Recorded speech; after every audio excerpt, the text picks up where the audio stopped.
Hey guys, welcome to my blog. আমরা এখন মৌতর থেকে পুরুলিয়া যাচ্ছি।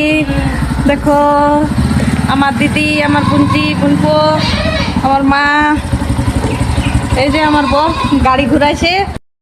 আমরা একটুকু জলদি বার হতাম, তো আজকে অনেক বৃষ্টি হচ্ছিল সকালে সকালে, এখনো মেঘ করে আছে, তার জন্য একটুকু দেরি হয়ে গেল।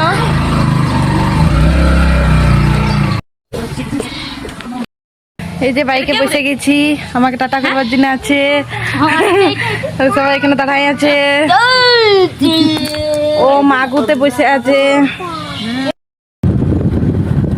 আমার মা দিদি আর সবাই ওখানেও দাঁড়াই আছে।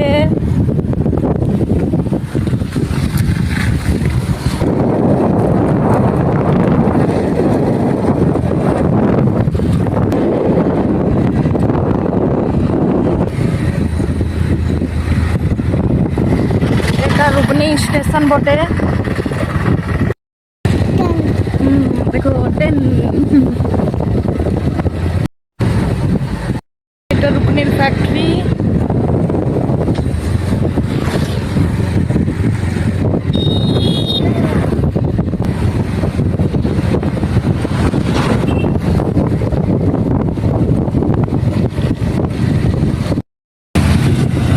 দুবড়া পৌঁছে গেলাম।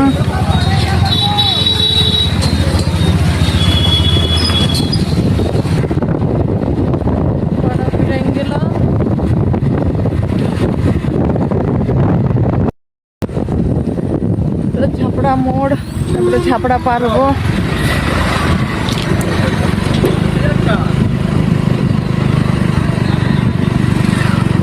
এই ধারের রোডটা তোমার চলে গেল আনেরা, রঘুনাথপুর,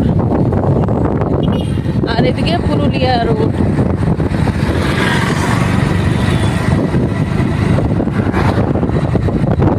এই রোডটা নতুন করেছে, আগে শুধু ও রোডটা ছিল, এখন এই রোডটা নতুন করেছে। দেখো রাস্তার মধ্যে এই লোকেশনটা কিন্তু খুব সুন্দর দেখায়, ছোট্ট মতন পাহাড়ের মতো। জায়গাটা দেখে খুব সুন্দর লাগলো, তার জন্যে ভাবলি কি দাঁড়াই নিয়ে একটু দু চারটে ফটো তুলে। কই গো, কি দেখছো? হ্যাঁ দেখো এখানে পাথর কত সুন্দর দিল করেছে। কোথায়? এই দেখো এখানে নামতে। বাহ, কত সুন্দর। হ্যাঁ ভালো লাগছে বলো।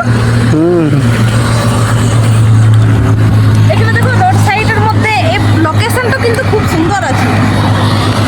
এখানে ছোটখাটো মানে শুটিংটা ভালো হবে তোমার। সে মধুবালা গানটাতে সেই যে গান ই করে নাই পাহাড়ের উপরে, সেরকম আছে এই পাহাড়টা। আর এখানে আরো দিল আছে, হ্যাঁ এখানে একটা লোকেট এই করা যাবে, তোমার শুট করা যাবে। ভালো আছে জায়গাটা। হ্যাঁ গো, আর ওখানে একটা পাহাড় দেখাচ্ছে, ওটা কোথাকার পাহাড় বটে? এটা কলাবন্দির পাহাড়। দেখা হয়ে গেল, ফটো তোলা হয়ে গেল, দেখে খুব সুন্দর লাগলো জায়গাটা, তোমরাও দেখলে অনেক সুন্দর। তারপরে ফির আমরা আরো রওনা হয়ে গেলাম আমাদের পুরুলিয়া যাওয়ার জন্য।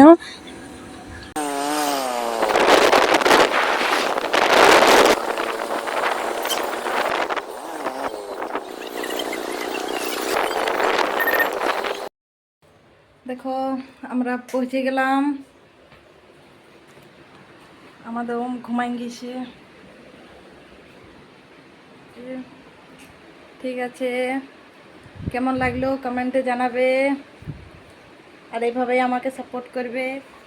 বাই।